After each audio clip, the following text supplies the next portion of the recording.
And good evening, everybody. Welcome to the latest edition of You Get What You Get. I'm Rick Hampton, and we are coming to you. Yes, we're good. We're coming to you on a uh, Tuesday evening. Hope everybody's doing fantastic. Welcome to my co hosts, Tim Turner and Tree McDougal. Pardon me, guys, I got a little thrown off here about a little technical issue, but we are good. We're ready to go. We got a great guest who's going to join us in the second half of the show. J.D. Harris, John Harris, longtime sports writer and the author of a great book on Pittsburgh Steelers coach Mike Tomlin, who somehow, some way, has this terrible looking Steelers team in first place in the AFC North. Uh, hey, by any means necessary, I guess. He gets the job done. So we're going to talk to John about that. But Tim, we got to start this thing off talking about your Atlanta Braves. That was wild last night. I was just coming home from work before I even hit the door. My son's calling me. He says, "Dad, it's happening again," because they were down 3-0 early, and I was like, "Okay, well, I just didn't want them to get Boston Bruins. Boston Bruins had the best record in hockey this past year, and they got swept in the first round of the playoffs." And I said, please don't let it happen to the Braves. But it looked like they weren't doing anything, being no hit through 6 innings. They only got a guy on the error. Cousin Trey Turner made 2 errors last night that helped the Braves out. One that gave them their first run. But it was a great game. I mean, that Max Fried came out there, hadn't pitched in weeks, and he stank it up. And I thought that was going to be it for the Braves, but they came back. Here we are. Braves ahead 5. Set it up for us, Tim. Set it up for us. Oh, Bryce Harper's at first. You got Castellanos with a 2-2 count. Raciel Iglesias is the pitcher who has not he's not come in a game where there's been a runner on base. He's not inherited a runner the entire season. So this is territory for him. And then he goes ahead and he gives up the 2-2 pitch. Harris is on the run. Harris at the track. He leaps and he makes the catch. Harper might be doubled up. The throw gets away. The throw to first. It's over. It's over.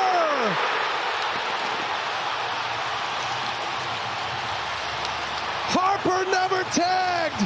He couldn't get back. And it's a double up to end game 2. Wow. Our replay doesn't do this justice. I love the fall of that play.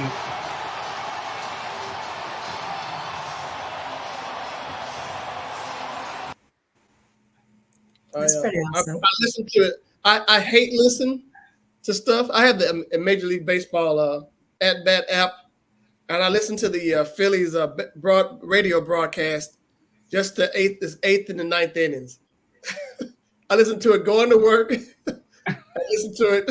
I listened to it coming back home. It was like it's real calming when you're in rush hour traffic in Atlanta to hear the home run by Riley, and then you hear the people talk about the play by Harper. And I listened to WIP in Philly this morning. To listen to those guys talk about the play and just about these guys are resilient and they'll bounce back, and they probably will. They have a really great guy going tomorrow night in Aaron Nola, who gives the Braves fits. But I just want them to go out and knock no punks. At least they showed some fight last night, and they came back to tie the series. What a remarkable fight! And when you see that, you're right. First of all, the guy got robbed. It was just a great defensive play, and everything felt just right. And that's what it took for Atlanta. What is it about these number 1 seeds in the baseball playoffs? The Twins were the number 1 seed in the Central. I guess, the Central wasn't that strong, but they were the number 1 seed. The Orioles were the number 1 seed, are the number 1 seed in the East. And I think Texas, it was 9-1 Texas the last time I checked that. And the Braves, Houston beat Minnesota 9-1, and Texas is up 6-1 over Baltimore. 6-1, yeah. This before I came in here, I watched a guy hit a home run, probably to New Mexico, 6-1. So, Hey, Tim, I hate to interrupt you, but Ricky said your Atlanta Braves. I just got to jump in and say, as a native Atlantan, our Atlanta Braves. I'm sorry. Oh, sorry about that, Tree. I know. I was like, I'm just waiting to jump in there to say that. I grew up watching. My bad. I'm a Braves fan too. Growing up in Nashville in the 70s, I mean, we got all the Braves telecasts. Poor man. I hate it for you. Yeah, well, I got to watch Hank play, so that was. I was trying to hold my tongue. I was like, just totally cut me out of that combo. My bad, Tree. That's okay. You guys know way more about it than I do, so I'm a bandwagoner. But the thing is about baseball, I don't know who knows what, because you get in the playoffs, somebody's having a great day on the mound. I mean, you would never think the Braves would struggle to score runs. No, and for 14 innings they had not scored a run. Yeah, I mean, a team set the record for home runs in the season and all these offensive numbers that they had, and it always comes down to pitching. Really, it does. It really does. What did your son say? He said, Dad, is happening again? Yeah, because called you. Yeah, it was the thing where a couple of years ago he called me, and I said, son, both of them called me at different times that day. I said, son, there's absolutely no way the Falcons blow a 28-3 lead. They've given me the side eye since then. Yeah, bro, you lost all credibility. Yes. I said, there's no way that they blow a 28-3 lead in the Super Bowl. Not gonna. But I think, guys, out of all the series that are going on, this is the best one, Atlanta and Philly. It is, but it's surprisingly so, because I was talking to another friend. I told him, I said, I was terrified of Philly and Arizona, and it's becoming true for the Dodgers. The Dodgers are one suffering. I mean, they got to win the next 3 games. Okay, they got 2 in Arizona coming up, and then hopefully they go back home. But that's good. That's a tall task right there. The Dodgers won 100 games. The Diamondbacks finished 6 games over 500, and they have just been lighting them up. Well, one Clayton Kershaw is just as garbage in postseason. He's a great regular season pitcher. He's a Hall of Famer in the regular season, and he probably won't even be high A ball in the postseason. Hey man, his greatest thing is going to be that he played with Matthew Stafford. One more time. My goodness. Okay, I know. They played ball together. Okay. That's his claim to fame, then, right? Evidently, it's like we put on the same high school team. Yeah. Tim, we're both from Georgia. You know what? I think Matthew could have got more guys out than Kershaw did. Oh, he could have probably thrown with the other arm too. But that was this man. He was getting tattooed. Baseball. I mean, this is a fun time of the year, and to see these. It really is.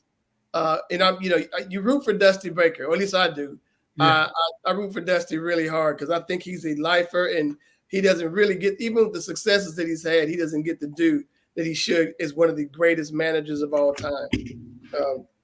He's got these different teams. He got the Giants in the World Series one year. He got the Nationals. He made them great before they canned him. And then Houston, he won a World Series with Houston, and I think the Astros have made the playoffs 6 straight years, which is phenomenal to see them doing this. I'm proud of the work that he's done. Yeah. You know what I love about both of you, your encyclopedic knowledge of baseball. I'm always in awe of that. You guys can remember like who played when, what, where, how. I aspire to be at that level of stats. I don't know. I think you can fill your brain with a lot more important stuff than for real. It's like, We won't do well on Jeopardy. You probably will. How about $100,000 pyramid? That might be we have one category we can talk about: sports nonsense. Yes.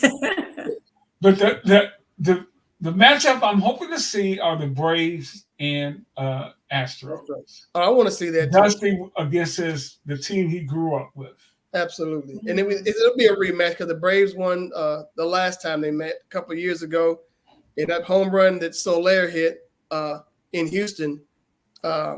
And that was 2-3 years ago. I don't think it still has landed because that thing cleared the ballpark. I think it's probably hitting some satellite right now, or it's orbiting the planet.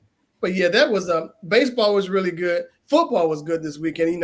There was the hype machine was not rolling this week for Colorado when they were playing at Arizona State, and they won. So their record's 4-2. And Deion was not thrilled about what happened. I think he was talking about his team being mediocre, and I saw that. But that was surprising. But hey, he wants excellence from his guys, and he said that they played mediocre, and he pretty much did what I hate people to do. They always calling out kickers. They don't say nothing when the dudes make the kicks, but when they miss them, everybody is riding them behind. So I don't appreciate that. I know you were awesome when he kicked that game winner for the Falcons. That's what I'm saying. Young Wei Koo won a game Sunday. Absolutely. But the president at Arizona had when they were looking for a new coach, he said he was getting calls about Deion Sanders, and he said, "Yeah, we looked at Deion, but I think he was just in the infancy of his coaching experience, and the coach has really changed his tune now." I think I got that quote somewhere. This is Michael Crow, the Arizona State president. I got a lot of messages about Deion, and Deion seems to be just in his early stage of learning how to coach. This is when Deion was at Jackson State, and they were looking for a coach. We're going to find the most fantastic coach that we can. I can tell you one thing, ASU football is very important to me. We tried some experiments. They worked a little bit, but they hadn't worked in other ways. So he comes back now to say, he tells our good buddy Bill Roden, people love to see creativity. People love to see energy. And that's what Coach Sanders brings to the table. And he's bringing money, right? Yeah, what was that? You sent something today, Tree, about just the impact that he's had, especially in Colorado. I did. I'm trying to find it. You guys might pull it up faster, but I think it was that. Oh, I found it. Oh, it was incredible. Yeah, it's 47,000 attended the spring game, the first ever sellout. 525% increase in merch sales from 2022 to 2023. 843% increase in social media followers. That's insane. 17 million local economic impact from the game versus Nebraska, and 42.8 million viewers through 5 weeks, the most in the nation. So, I mean, they can talk all they want. I think he's sucking up all the air, and people are just, again, as we said earlier, just not happy about it. Thank you. And they are now 4-2 on the season. They play Stanford Friday. And if they can beat Stanford, they will only need to win one more game to become bowl eligible for just the third time in 16 years. See, and that's awesome. That is absolutely awesome, that impact that he's had. And go ahead. Well, no, go ahead. Go ahead, Tim. No, you go. I'll say I've got my question here. I'm going to save it. Go ahead. Talking about the shade that's been thrown at Shedeur by the anonymous. Is that it, Tree? That was it, yeah. Who's the anonymous? Oh, I want to hear this. Well, some anonymous coach in the Pac-12 said, because you see every week, to me, and it frustrates me to no end, Shedeur Sanders takes a lot of sacks. Yes. A lot of sacks. Mm-hmm. And one coach has a theory that he takes sacks as opposed to throwing the ball away to protect his passing percentage.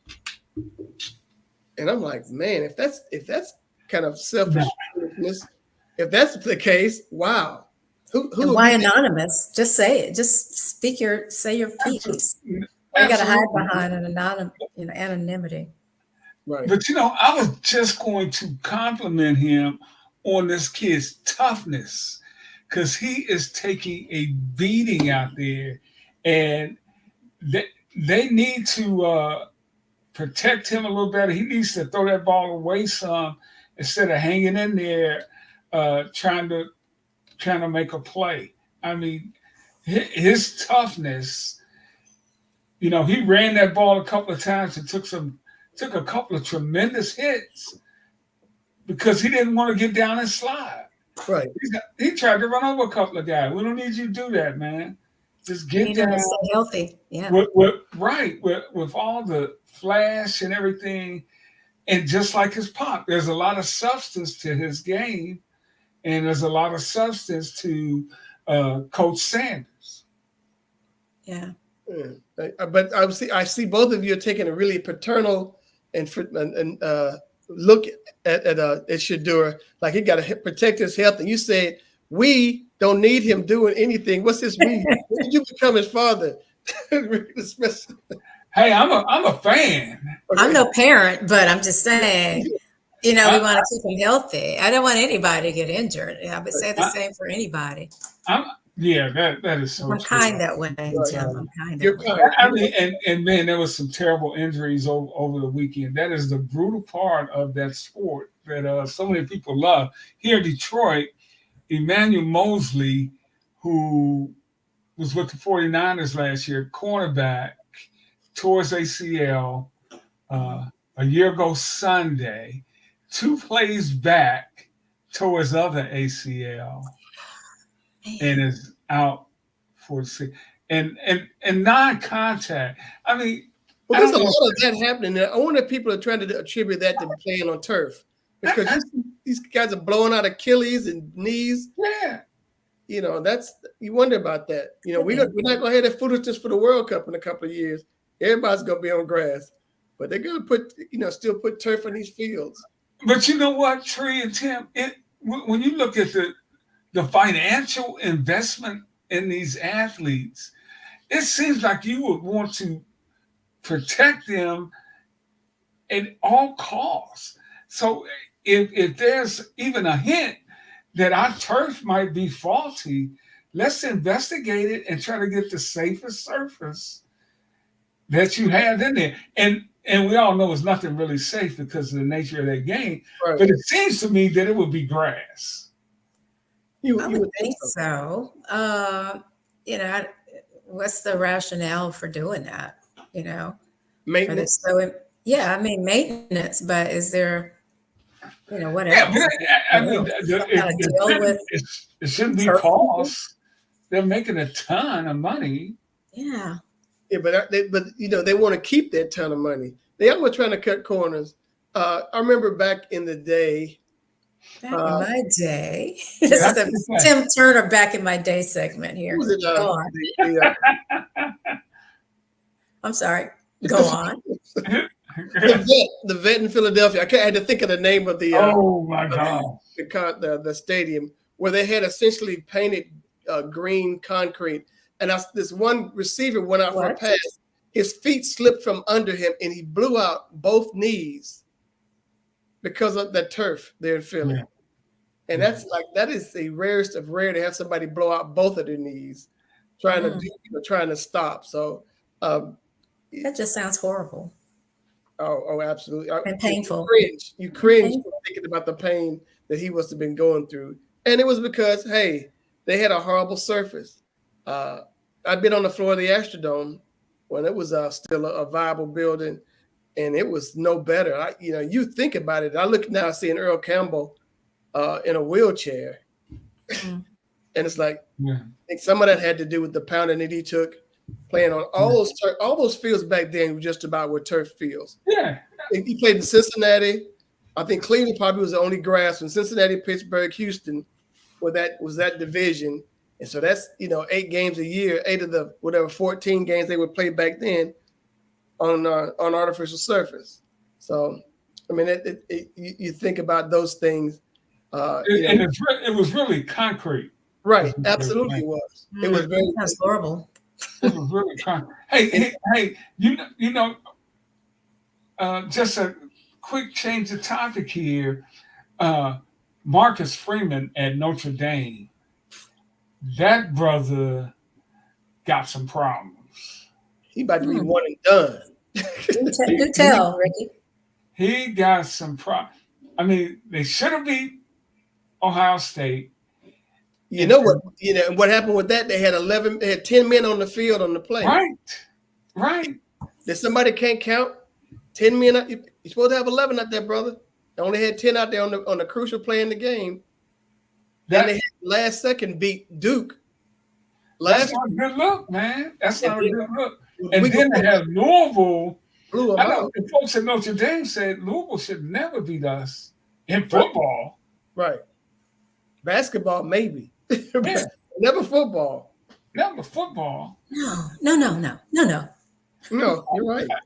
And it's going to be interesting to see where that goes, because that fan base is not patient.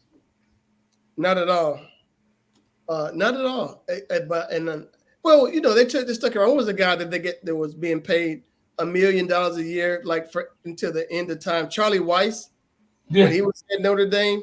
I mean, the guy was still drawing checks like 7 years after he left the school. So that's a good gig if you can get it. Yeah, that's what I'm saying. So this, like, hang in there, Mike. And speaking of guys that might be in trouble, the great Bill Belichick. Oh my gosh. Yes. The Patriots have one of the worst teams in the National Football League. If not the worst. Their quarterback is hot mess. He gets pulled the past 2 weeks. There was a pick six the past 2 weeks. They got a quarterback in there named Zappy, who's coming there, and he's won. I think he won the one start he had last year. Yeah, he beat Detroit. Okay, of course. He beat Detroit. You better suit up. I'm ready. Bill Belichick, this is his 29th year. And I just think, you know, there's a timestamp on all of us. And I think it's a timestamp on this guy's coaching legacy. He will go down as one of the greatest ever, arguably the greatest ever. But he has not won a thing without Tom Brady. Not a thing. You know, and I think they're talking about he needs 29 wins to become the winningest coach in NFL history. And these teams that he has, their players' children will be growing up when he gets 29 wins. My grandkids. Is he also in the general manager role, Tim? Pardon me? Is he also in the general manager role? He has a big say in what they do, and every year they just draft the same Maybe type. Maybe we should take that away from him. Maybe we should take that away from him. Let him focus on. Who's going to do it? I don't know, but you know. If they fire him, he won't leave. No, he'll be like Trump. He'll just try to stay forever. He'll stay, be hanging out in the locker room. But I mean, that's it. Just coach. No. Okay. And that's the thing I think about. You should do something like that if you have the capability. Which is Bill Parcells sort of kind of wanted to be a GM when he was at the Cowboys, and he made a quote one day about, you know, if you want me to make the meal, I think you should let me buy the groceries. Yeah. You know, he's talking about. Right. So, you know, he wanted to be able to pick his players, and that was Jerry Jones's thing, which is why that was never going to work. Jerry's up there running stuff in Dallas. Then you have the Dolphins are one of the greatest offensive shows in the history of football after 5 games. And did you see the clip on Mike McDaniels rather? About after 5 games, yes. Yeah. He said, we've been working all summer. We're working real hard so we can have the best offensive record and offensive numbers in 5 games. Mission accomplished. Yeah. You can appreciate the sarcasm in that, but it's like, that's so secondary to what they're trying to do. But they're an exciting team this year. The NFL is really, really ratcheting things up and looking good. Oh, I know. I was my watch buzzed and I missed it. I wanted to be there in front of the TV set to see it. Connor Bedard, number one pick by the Chicago Blackhawks, got Message, baby. his first point tonight. I don't know if it was a goal. It says Wow, already? point. So he must have assisted on somebody's goal or whatever. But he was born 13 days before Sidney Crosby was drafted in the NHL, and tonight they both took the face off. Wow. The referee says, welcome, welcome back, Sid, good to see you again. And then he turns to the kid and says, welcome, Connor, welcome to the NHL. And then he drops the puck. So that was a real sweet moment right there. So And you said he made his first goal? he made his first point. I don't know if it didn't say if he made a goal or not. Okay. But they give points for touching it. Hey, guys. A secondary assist is what it says here now. Okay, an assist. Okay, I got you. We are going. Our guest is here, and what an honor and a pleasure have our good friend J.D. Harris, longtime sports writer, one of the best in the business. J.D. has worked in Pittsburgh with the Tribune Review.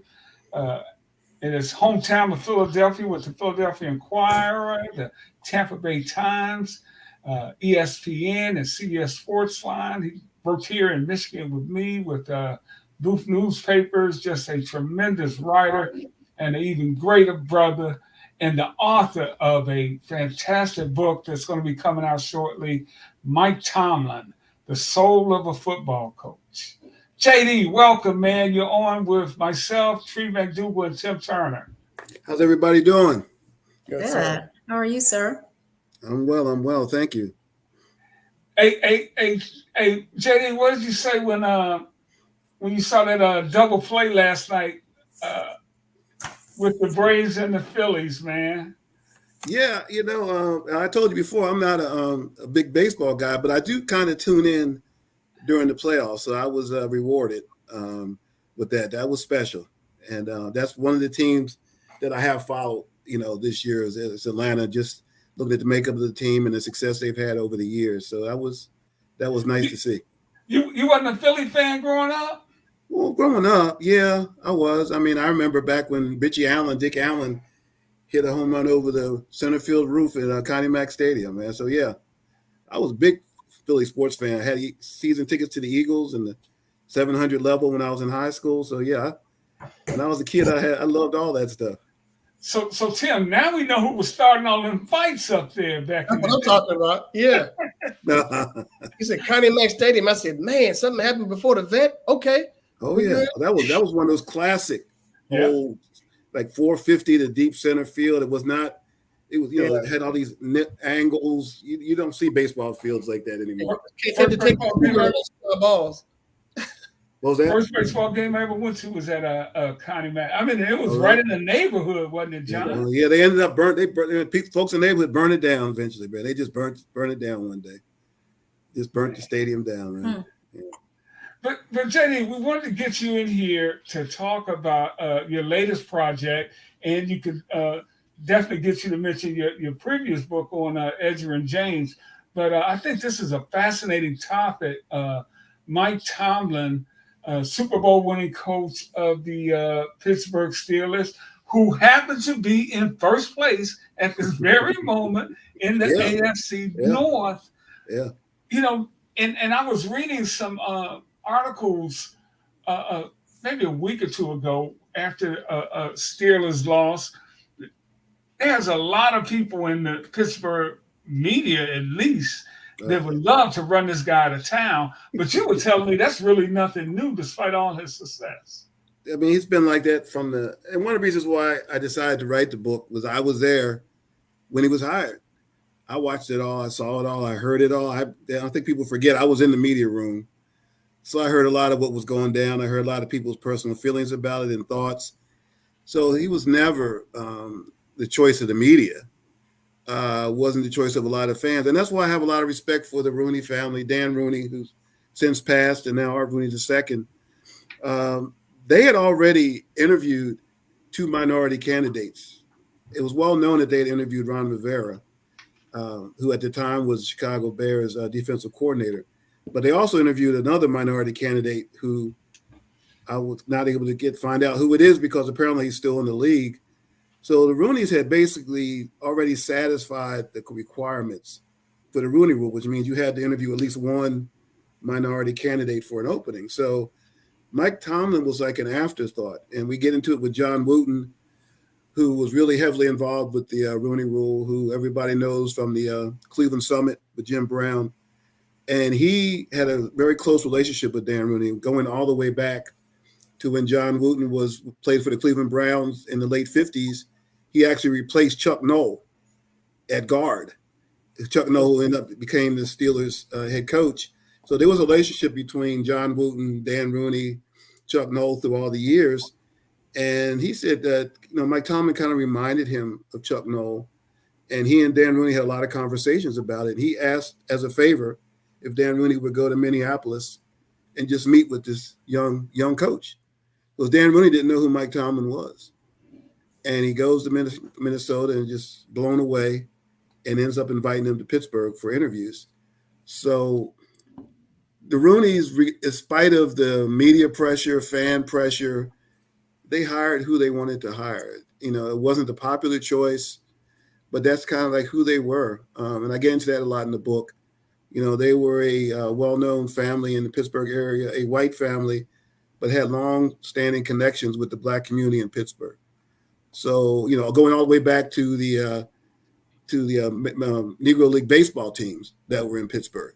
His father, Art Rooney, had relationships with some of the Black business people in Pittsburgh. And I get into that in the book, which you start tying all these together, the relationship between Dan Rooney and John Wooten and then Mike Tomlin. So you kind of start to weave this story of maybe how some of this all came together. So, but go back to your question. Yeah, it's always been like that for him. It's always, when he won the Super Bowl, it was because he had Bill Cowher's players. It's when he was winning successful, he had a Hall of Fame quarterback. So, but when he lost, he can't coach.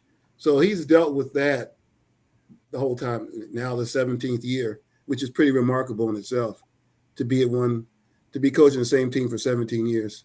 And he's never had a losing season. Never. And that's the thing right there that is it's mystifying, that and all the ups and downs.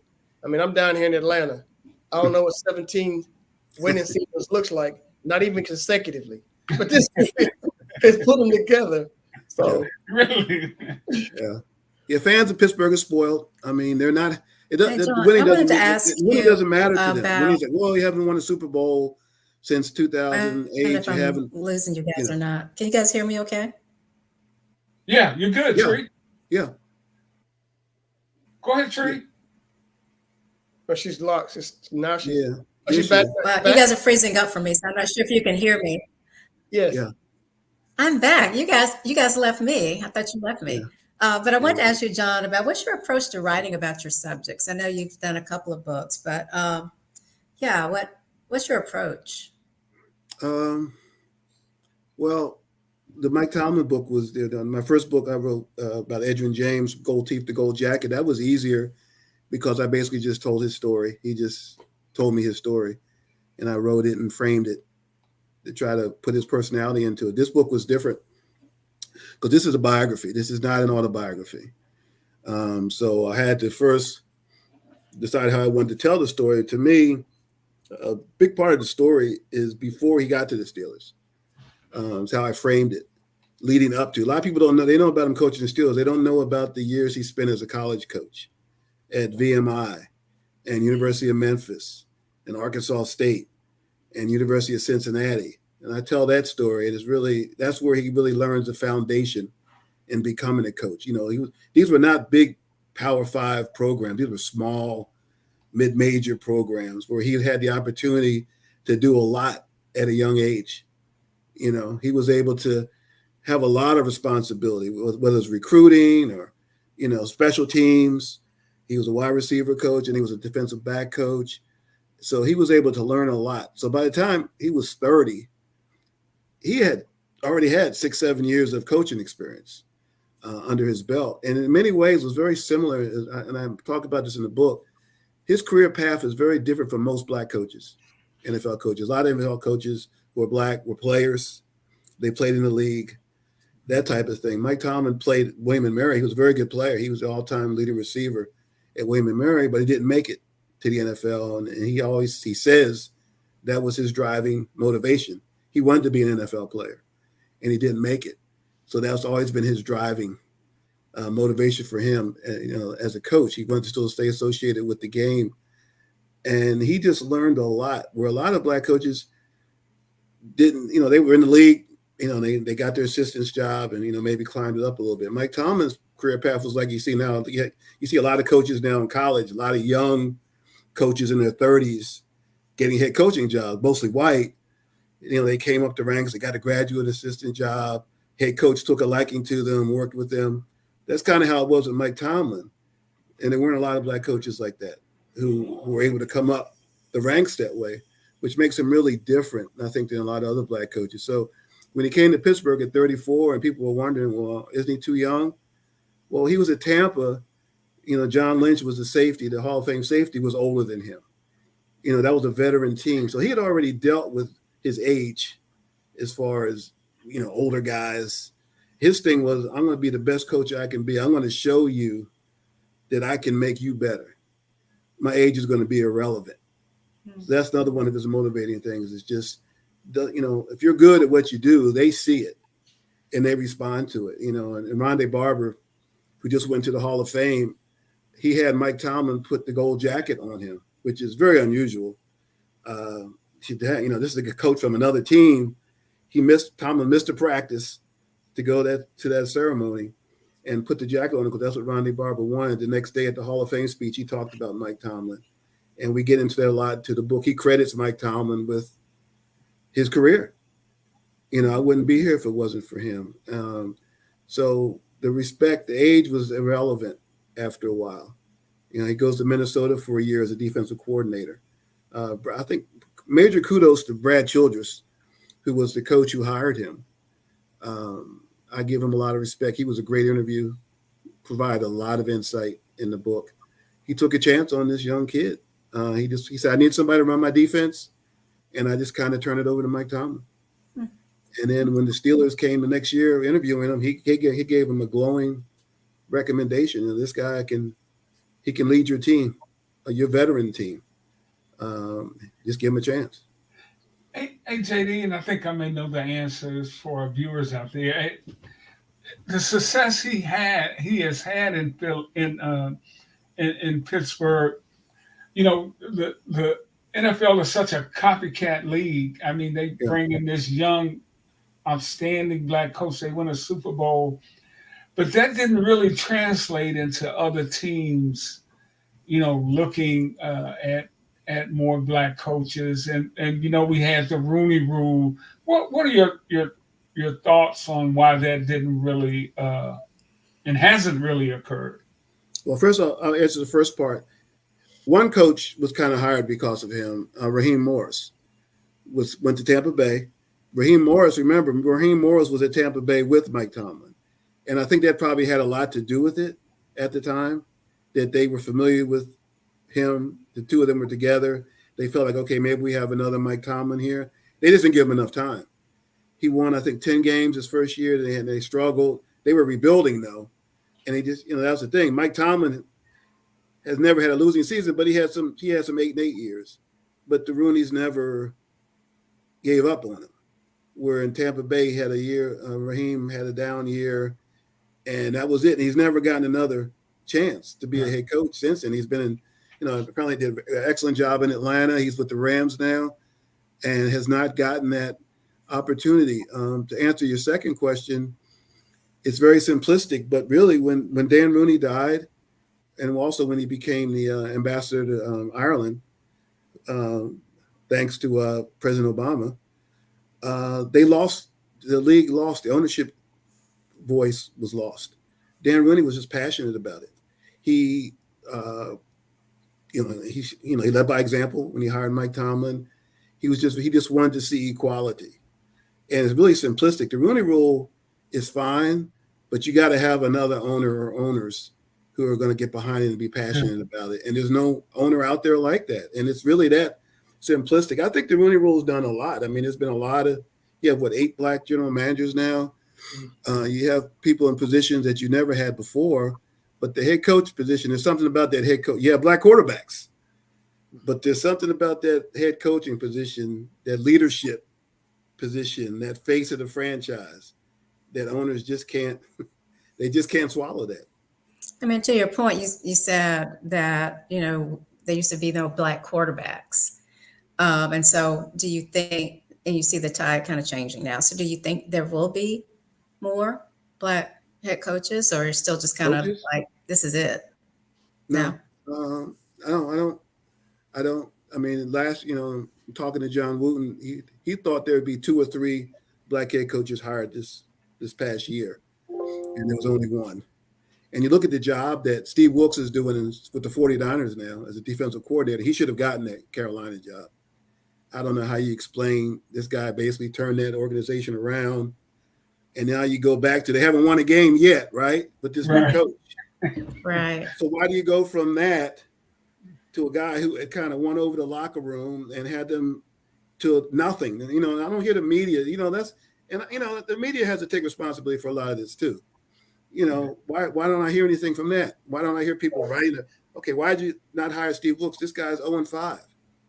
What was accomplished? I think if the media became more proactive that way, and I'm talking about the mainstream media, right, I think things would be happening more. But they just kind of sit back and watch and don't really say anything unless they have to, until these things just keep happening. These hirings keep happening. And, Steve Wilkes will get another job, I hope. But he's showing now. Wilkes, and I'm thinking about Wilkes, Joseph, Brian. He's at Minnesota. Oh yeah, Brian Flores. Brian Flores. I mean, you got all these guys who they give a very short leash. They don't give them latitude to fail. No. And that's what the Rooneys did with Tomlin, and he never failed. But they gave him the opportunity and did not sit up there and nitpick or anything. And that's the thing. Hey, if you can't coach, you can't coach. It don't matter what color you are. We just want the opportunity to get out there to succeed and fail, just like everybody else. Hey, John, as you took on this project and began digging into Tomlin's career and life, what was anything that surprised you about his journey, and what did you come away with? I think writing about him, I think I learned, I took the luster off of him. I just had him as a human being. He's just his brother, Ed, is great, who was a really good player. I didn't realize it, at the University of Maryland. He was a safety. He got hurt. He might have played in the league. I asked him, I said, "What do you think your brother would have drafted you?" He said, "I don't know." But I learned a lot from him.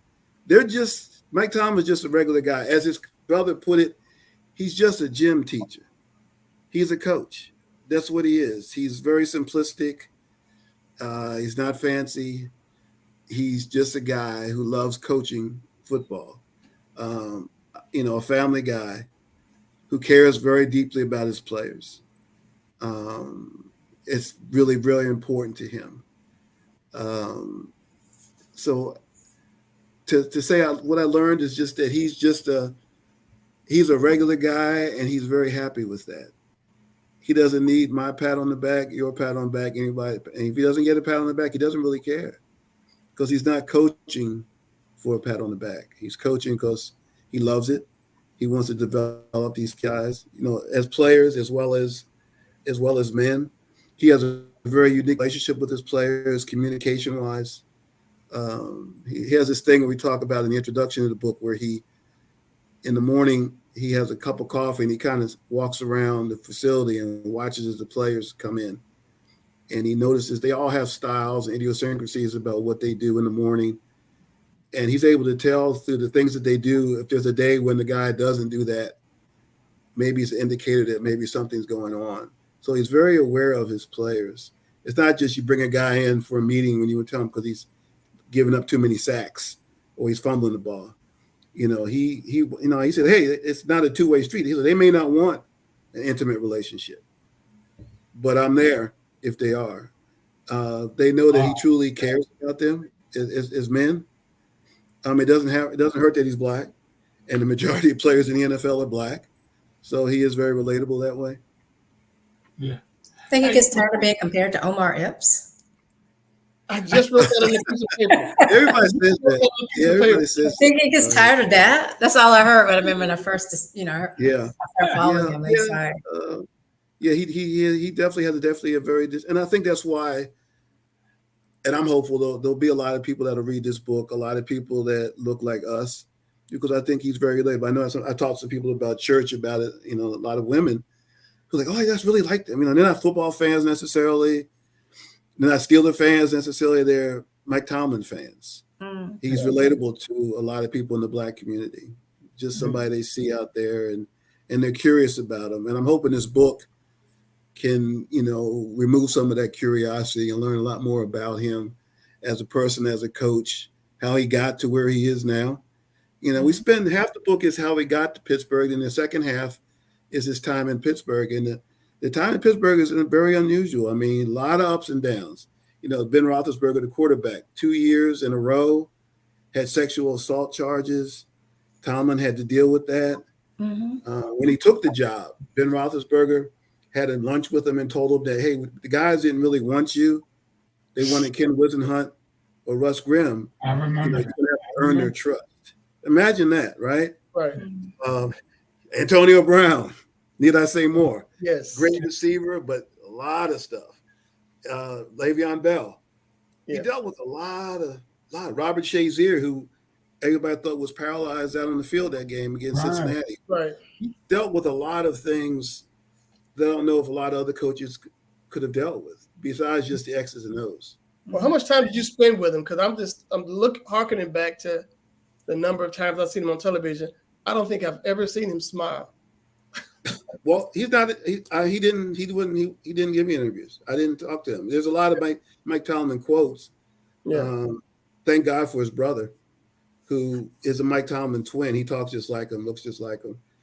The funny thing is, he gave a lot of people, granted people permission to talk to me, but he didn't talk to me. Which, if you know Mike Tomlin, that's really not that Didn't surprise you. unusual, because he's not a guy that likes to control. He's not controlling this. This is not his autobiography. So in a sense, maybe he didn't feel totally, because everything is not peaches and creams in this book. There are issues where a lot of players felt like, how the Antonio Brown thing at times was handled. Some players felt that he was much bent over, much too backwards for Ben Roethlisberger. So it's not all great, but I think it's a very real portrayal. I get very personal in it.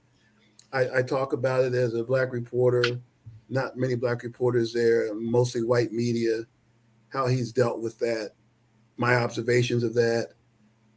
I get into my newspaper. There was a huge newspaper battle at that time between the two Pittsburgh papers. During the time when newspapers were laying people off right and left, the two papers in Pittsburgh at that time, they were spending all kind of money. I get into that. I find that very interesting so we get into journalism a little bit, and I personalize it.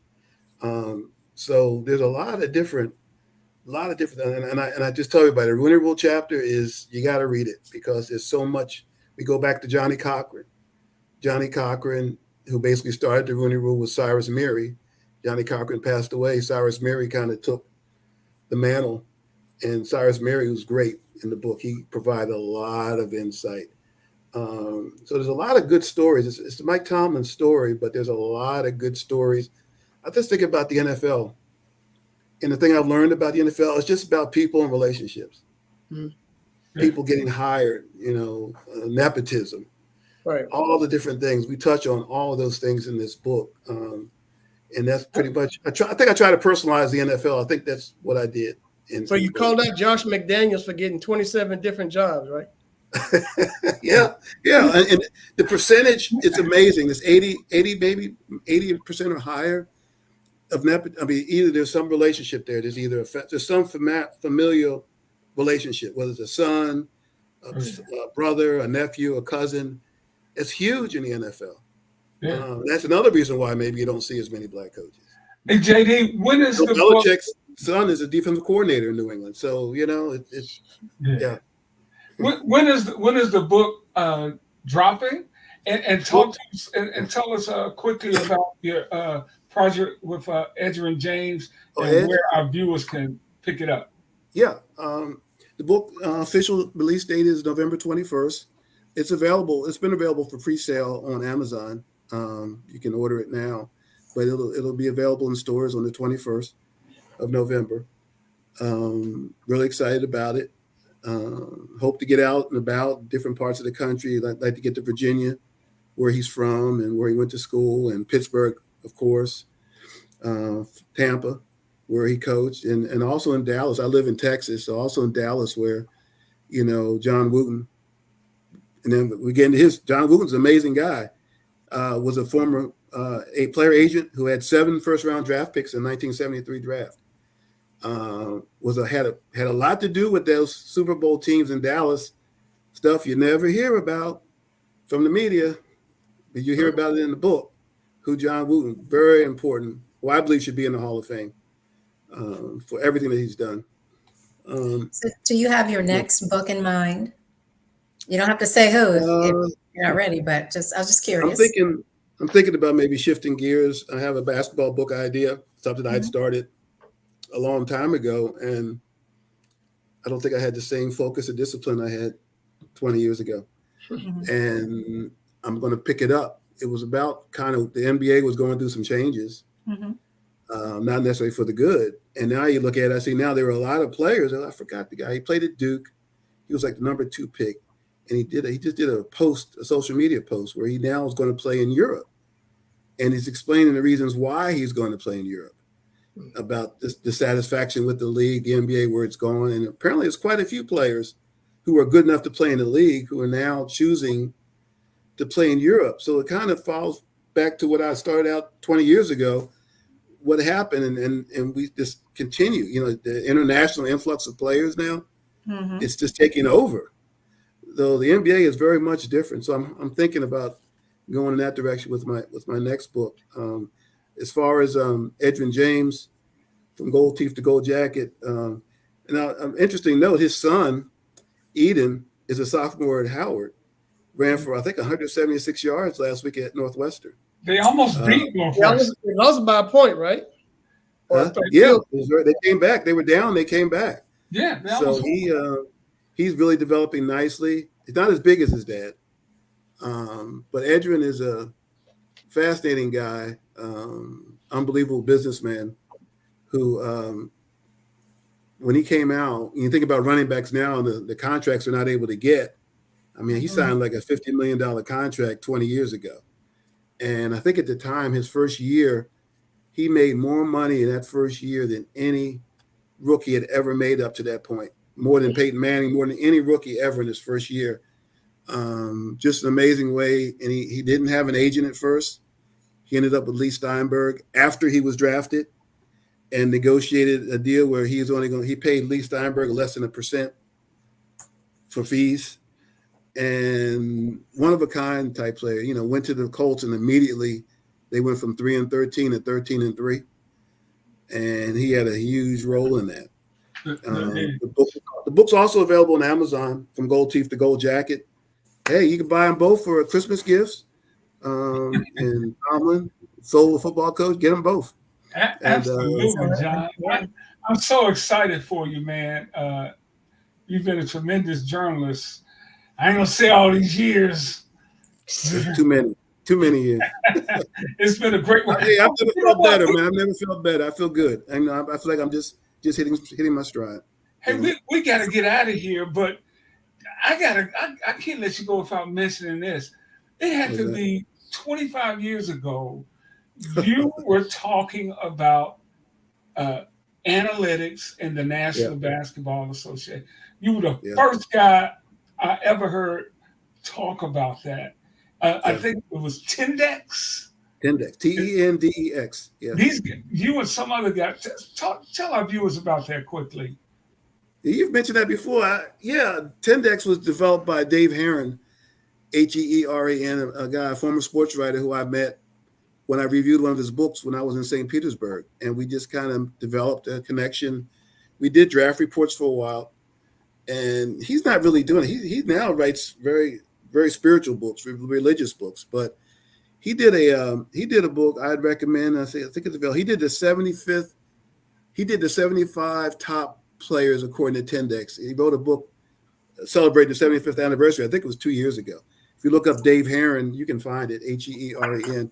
And he just turned me on to statistics, and he showed me how to do the formula. I think it's me, him, and his son are the only people that know how to do it. And I found that it was incredibly accurate. And I used it when I was covering the Pistons.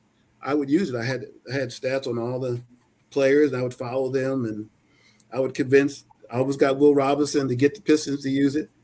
And he didn't believe it at first, but then I told him about a couple players I remembered I wanted him for the Pistons to try to sign. One of them was Jason Williams, who was a power forward, who ended up in trouble.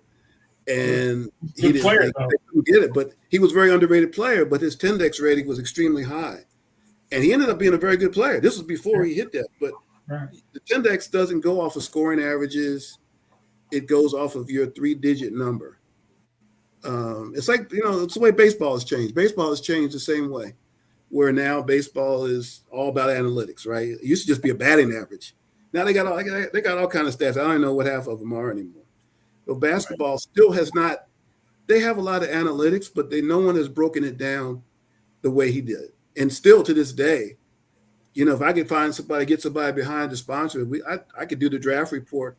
There still is no draft report that analyzes college players the way Tendex does. It gives each college player a 3-digit number. It's still and the greatest player according to Tendex in the history of the game is who? Oscar Robertson and Will Chamberlain. He's got 4. They're very close together. It's Oscar Robertson, Will Chamberlain, Michael Jordan, and LeBron James. But if you want to go just the very highest, I believe it's Oscar Robertson, Will Chamberlain's right there. Those are 2 names you never hear at all. And he doesn't go off of what people are saying. He's going statistically off of. There's only a handful of players who have numbers that high. That's what makes Tendex so great. There's only a handful of guys. Yeah. And those handful of guys just kind of stand out from everybody else. And that's his 4. He also has the Milwaukee Bucks as the greatest team of all time. That team that had Kareem and Oscar Robertson on it, and Bobby Dandridge. Nobody else would say that, but that was his highest rated team of all time. If you think about those 3 players, they were pretty good. All Hall of Famers, for sure. Yeah, almost past his prime at that time. He was well into his 30s. JD, man, we appreciate you checking in with us, brother. Man, we wish you the best of luck on the book project. And after it drops, we'll get you back and talk about it some more. Good luck to the Phillies. Oh, I shouldn't say that with Tim Turner around. He's going to throw something through the screen at me. And Creed. We got 2 Atlanta natives in here pulling for their Braves. Oh, my goodness. Okay, I'm not going to say nothing bad about them. I'm not going to say nothing bad about them. Hey, they might jump through the screen. Thank you so much, JD. Good luck, man. And I'll be in touch with you, brother. Thank you, Tim. Thank you, Tree. All right, be kind, everybody. Thanks for having me, guys. I really appreciate it. Peace. All right. All right, have a good night.